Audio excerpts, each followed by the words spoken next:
Hey guys, today we're diving into another truly horrifying case. If you want to support my channel, make sure to subscribe and stay active. It really helps me out. I'd be super grateful for that. Let's get started.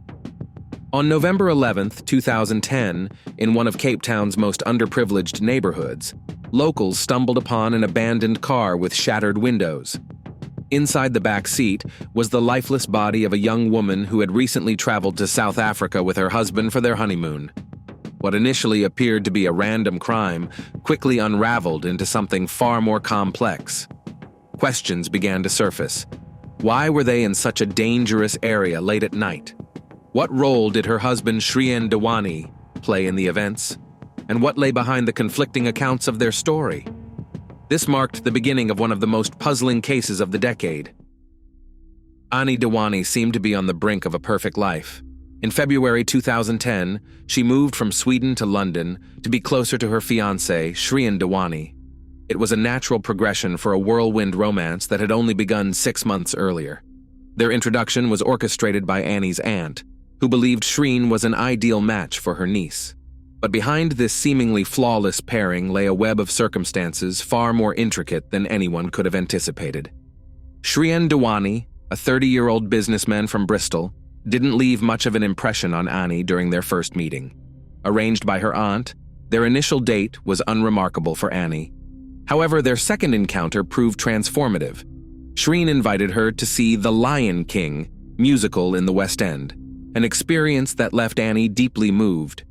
From that point on, their relationship grew, with Shrien doing everything he could to win her over. His generosity and attentiveness charmed her, and Annie began spending more and more time in London. But Annie's story began far from the bustling streets of London. Her parents, who had emigrated from Uganda, faced significant challenges as they settled in a small Swedish town called Mariestad. Annie and her 2 brothers were born and raised there, experiencing the struggles of their parents' journey to build a better life. Annie's father eventually established a successful business, providing stability and security for the family. It was within this environment that Annie grew up, shaping her dreams and ambitions. By the time she was 25, Annie had built a promising career working in the marketing department at Ericsson. Despite her professional success, she found herself increasingly preoccupied with thoughts of the future. She longed for love, a family, and the possibility of having a daughter or son someday.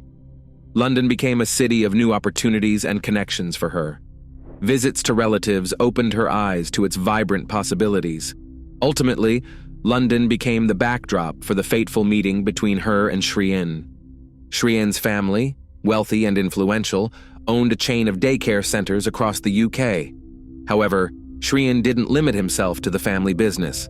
Through his hard work, he significantly increased the company's revenue, earning a reputation as a dedicated and driven individual. This ambition and determination left a strong impression on Annie. Their relationship progressed quickly. Shrien went out of his way to earn Annie's trust and affection. Together, they visited top-tier restaurants and exclusive clubs, living a life of luxury. Annie quickly adjusted to this new lifestyle. For 6 months, she regularly traveled back and forth between Sweden and England until she finally decided to move to London. On the surface, their relationship seemed like a dream come true. A beautiful couple, successful careers, and a glamorous life. But beneath this perfect image lay complexities that would soon disrupt their apparent happiness. Step by step, Annie embraced her new life, unaware of the events that lay ahead. In the spring of 2010, Annie's family flew to Bristol to meet Shrien's parents for the first time. The Dewani family's luxurious home, with its expansive garden, high-end cars in the driveway, and overall opulence, left a lasting impression. Despite the visible differences in lifestyle, both families warmly embraced each other and supported the engagement. However, behind the facade of wealth and harmony were underlying tensions that would later come to light. In the summer of 2010, Shrien proposed to Annie in Paris. Chartering a private jet, he flew her to one of the city's most renowned restaurants. The highlight of the evening was when a waiter presented a dish adorned with a red rose and an engagement ring under a silver dome. Shrien got down on one knee and asked Annie to marry him. Overwhelmed by the romantic gesture, she said yes. The wedding was scheduled for the fall of that year, and preparations began immediately. The ceremony was set to be a grand affair, with a budget of nearly $250,000, befitting the Dewani family's stature. However, during this time, Annie began confiding in close friends and family about her growing doubts regarding the marriage. She spoke about the tension in her relationship with Shrien and admitted she wasn't happy. In private conversations and messages, she expressed fears and uncertainties, even confessing that she sometimes felt trapped and unsure if she could spend her life with him. The warning signs had appeared well before the Paris proposal. Despite the lavish gestures and luxurious lifestyle, Annie had started to notice that Shrien was overly controlling. She often felt stifled, especially as they spent more time together. A stay in Mumbai before the wedding, where they checked into a hotel together, only intensified the strain. Constant arguments, emotional distance, and feelings of pressure left Annie questioning whether she should go through with the marriage. Family members later recalled how Annie openly spoke about her unhappiness. She didn't hide the fact that there were moments when she wanted to escape from the relationship entirely. But societal expectations, family pressures, and the looming wedding left her feeling cornered. In the weeks leading up to the ceremony, the tension reached its peak. Annie frequently mentioned feeling overwhelmed and uncertain, as if she had no way out. During these events, the first months of their life together seemed deceptively smooth. Shrien, who appeared caring and generous, turned out to be someone with whom Annie felt increasingly uncomfortable. Their relationship, which began with lavish trips and expensive gifts, gradually lost the ease and joy it had in the beginning. Conflicts emerged, and the couple struggled to resolve them. From the start, Annie noticed unusual behavior from Shrien. He categorically avoided any physical closeness. Even simple gestures like hugs or kisses were dismissed as unnecessary. Shrien claimed to hold strict principles, insisting on preserving intimacy until after marriage. However, Annie began to suspect there was a deeper reason behind his reluctance. Shrien was also evasive about his past. The only detail Annie learned was that he had been engaged before, but the wedding was called off shortly before they met. He avoided discussing the reasons for the breakup, which only heightened her unease. Annie confided in her sister, speculating that Shrien might either be inexperienced in relationships or hiding issues he didn't want to reveal. Arguments between them became more frequent. At one point, during a particularly tense exchange, Annie even threw her engagement ring back at Shrien, saying she didn't see a future for their marriage, but Shrien was persistent. Even when Annie attempted to call off the wedding 3 separate times, he always managed to convince her to proceed. She felt obligated to go through with it, for the sake of her family, who had already invested significant time and money in the preparations, and for the guests who had made plans to attend. Finally, on October 19, 2010, Annie and Shrien were married in front of a large number of guests. Just 10 days after the wedding, their honeymoon began. The first destination was South Africa. The couple spent several days on a safari in a national park, and Annie texted her family to say she was enjoying the experience. However, things began to take a turn when they arrived in Cape Town. At the airport, Shrien decided to rent a taxi, even though their hotel offered premium transportation services. This was when he met a driver named Zola Tongo. Tongo drove the couple to the luxurious 5-star Cape Grace hotel. Shortly after checking in, Shrien left the lobby, leaving Annie alone, and spent about 10 minutes speaking with Tongo. According to Shrien, he suggested that Tongo act as their private driver for the remainder of their stay in Cape Town, offering to show them around and recommend places to visit. This choice was unusual, especially considering the high-quality services provided by their hotel. Nevertheless, Shrien opted for the services of a random taxi driver who operated a standard Volkswagen minivan. The decision seemed inconsistent with the image Shrien often presented of himself as a successful and high-status individual accustomed to a life of luxury. The events of the honeymoon left Annie with mixed emotions. After spending a few peaceful days in South Africa, she began to notice more signs that her relationship with Shrien was not meeting her expectations. The tension that had been present before the wedding lingered. Shrien remained distant and controlling, and his decisions became increasingly puzzling. Despite these concerns, Ani tried to focus on the positive moments, hoping that their time in a new environment might strengthen their bond. On November 11th, the day began uneventfully. Shrien and Ani spent the afternoon relaxing by the hotel pool. In the evening, they visited a bar on the hotel grounds, appearing calm and happy. Security cameras captured footage of their interaction, and photos from that evening show the couple smiling. Later, they decided to have dinner outside the hotel and called their driver, Zola Tongo, to take them to a restaurant on the other side of the city. The dinner, which began around 9 p.m., lasted about an hour. Tongo picked them up afterward to drive them back to the hotel. During the ride, Annie expressed interest in seeing the real South Africa, as opposed to the tourist-friendly parts of Cape Town. According to Tongo, she insisted on visiting a neighborhood where she could experience the local way of life.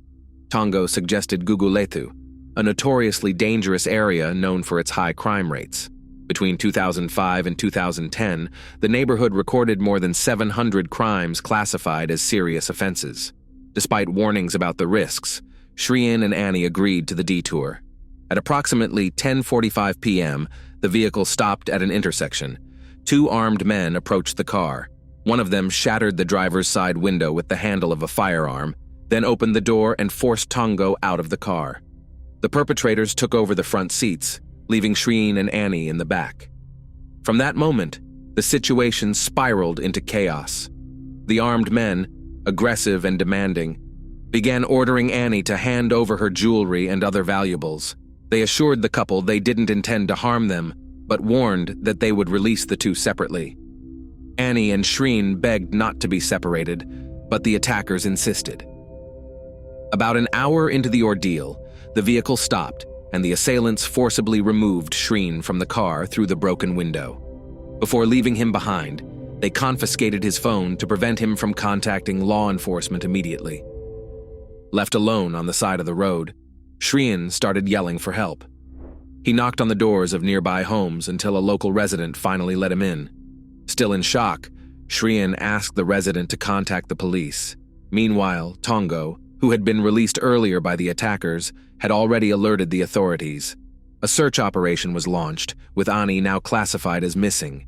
Shrien and Tongo each gave separate statements to the police, describing the events of the night. After his statement, Shrien was escorted back to their hotel, Cape Grace, as law enforcement worked to coordinate the investigation. The next morning, a resident in the Khayelitsha area reported a gray Volkswagen minivan parked suspiciously by the side of the road. The vehicle had been there for several hours, raising concerns. Police arrived at the scene around 8:30 a.m. and discovered the body of Annie Dewani inside. She had sustained a fatal gunshot wound to the neck. Investigators determined that the bullet had first struck her hand, as she appeared to have raised it in a defensive gesture before passing through her neck and lodging in the seat behind her. Medical examiners concluded that Annie had not died instantly. She succumbed to blood loss from her injuries. The news of Annie's death reached her father while he was in Amsterdam during a layover on his way to Cape Town. Upon receiving the call from Shrien, he was devastated and barely remembered the details of the flight that followed. Meanwhile, the investigation had already begun. Hotel staff were among the first to be interviewed by the police, expressing surprise that the couple had ventured into such a dangerous neighborhood at night. It seemed an illogical choice for tourists staying at a prestigious 5-star hotel. When questioned, Shrien claimed that the idea to visit Gugulethu was Annie's. He stated that she wanted to see the real South Africa. Detectives found this explanation questionable, given the notoriously high crime rate in the area, which was well known to locals.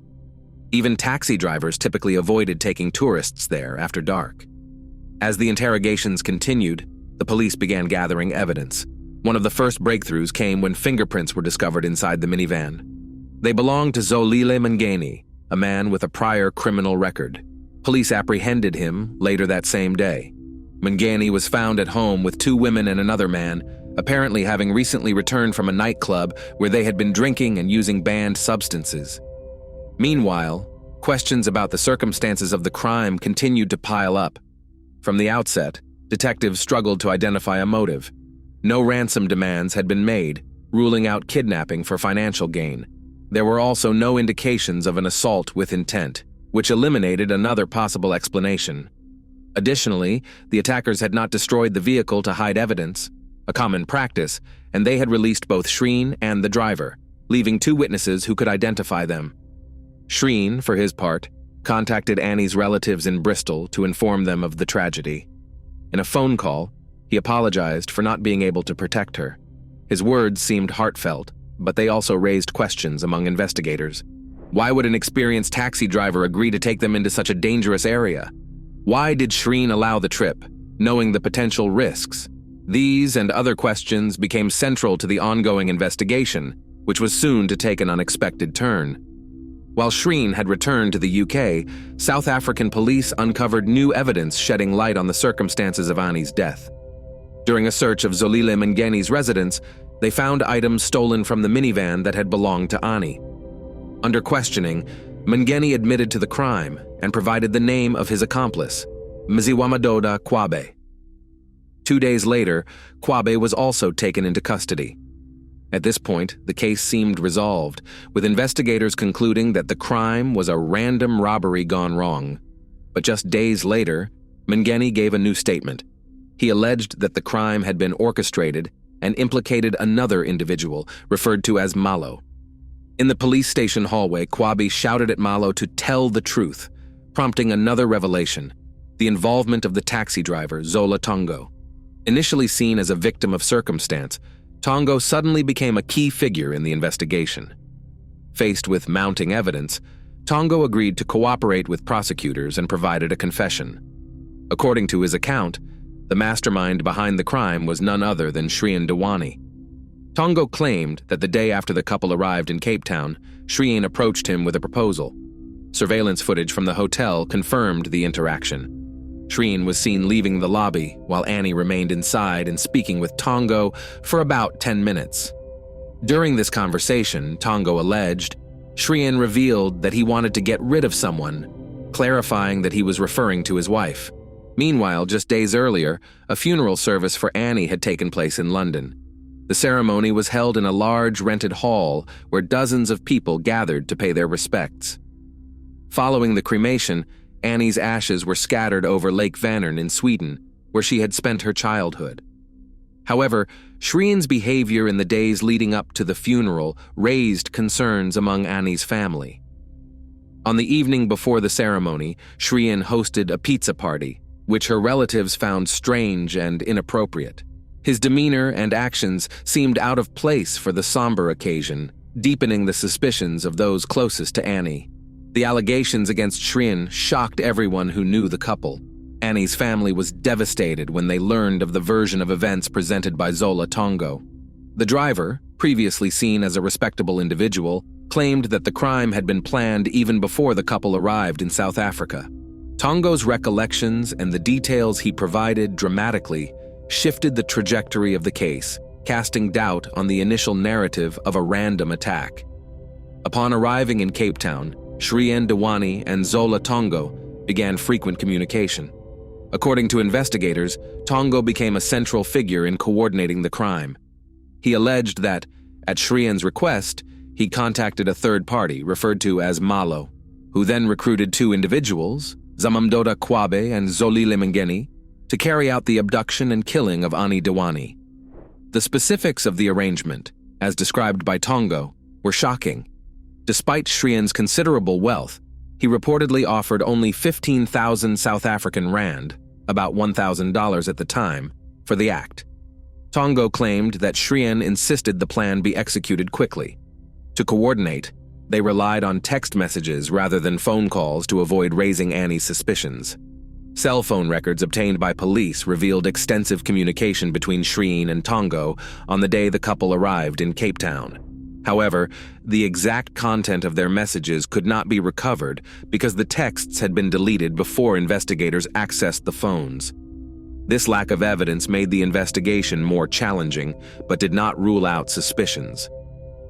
The following evening, during dinner at a hotel restaurant, security footage showed Shrien leaving the table and Annie sitting alone. Shrien later explained that he had stepped away to take an urgent work call. However, records indicated that during this time, he contacted Tongo, and their call lasted about 5 minutes. This incident added to the growing list of questions investigators had about his actions. The most troubling events occurred on the night of Annie's death. According to phone records, even while they were in the car together, Shrien and Tongo were still texting each other. Investigators interpreted this as an attempt to ensure Annie wouldn't overhear their conversations. Unfortunately, the content of the messages could not be retrieved, as both men had deleted the texts. That night, while Annie's whereabouts were still unknown, Tongo claimed that Shrien asked him directly, "Is the job done?" Tongo allegedly responded, "Be careful with those words, there may be cameras around." Witnesses later recounted that after this exchange, Shrien looked up and glanced around, as if checking for surveillance equipment. These events formed the foundation of the case against Shrien Dewani, built on Tongo's testimony, phone records, and Shrien's behavior during critical moments. 3 days after the crime, hotel surveillance footage captured Shrien entering a room with Zola Tongo, holding a white envelope. Later, Tongo was seen leaving the hotel with the same envelope. It was believed to contain the money promised for carrying out the crime. Adding to the suspicion, Shrien had withdrawn a significant amount of cash from a bank shortly before the incident. When questioned by the police, he claimed the money was intended for a surprise helicopter ride for Annie. However, hotel staff confirmed that such services could have been easily arranged through them, making the involvement of a taxi driver unnecessary and suspicious. As the investigation progressed, inconsistencies in Shrien's account of the night became apparent. He stated that the assailants had taken all of Annie's jewelry, including her engagement ring. However, the ring was later found at the crime scene, raising critical questions about the accuracy of his story. These irregularities led to Shrien's arrest in Bristol. Although his family quickly bailed him out, suspicion continued to grow around him. Shrien's legal team insisted that the allegations against him were baseless and argued that orchestrating such a serious crime through a random taxi driver made no logical sense. However, the case took another twist when new evidence came to light. Several weeks later, a man named Leopold Leiser came forward with information. Leiser claimed he had been in an intimate relationship with Shrien for several months prior to the wedding. Leiser, a professional escort known by the alias the German Master, revealed that Shrien had hired his services multiple times. Additionally, police discovered that Shrien had been using the dating app Grindr, even during the days following the incident, when his wife's body had not yet been found. These revelations raised new questions about Shrien's potential motives. Investigators began to explore whether his actions were influenced by personal struggles related to his sexual orientation, and a possible desire to keep that part of his life hidden from his family and community. Shrien's defense attorneys argued that the suspects had intentionally implicated him in order to secure lighter sentences.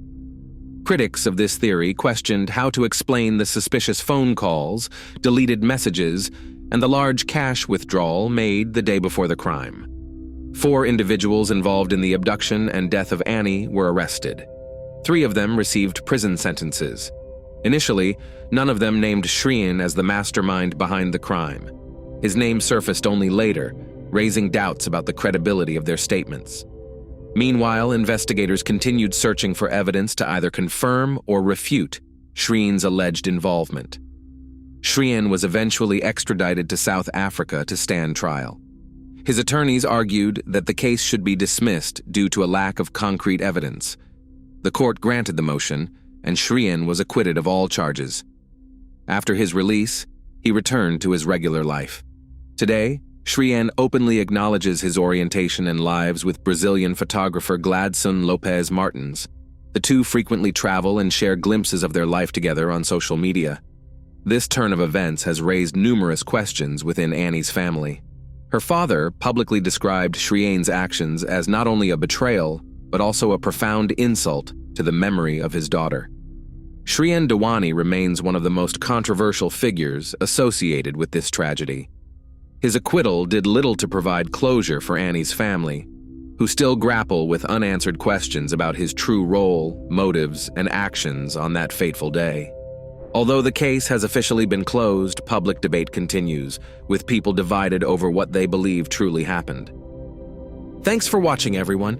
Your support means a lot to me, and you can help my channel grow by hitting that like button, dropping a comment, and sharing this video. Your engagement really makes a difference. See you soon.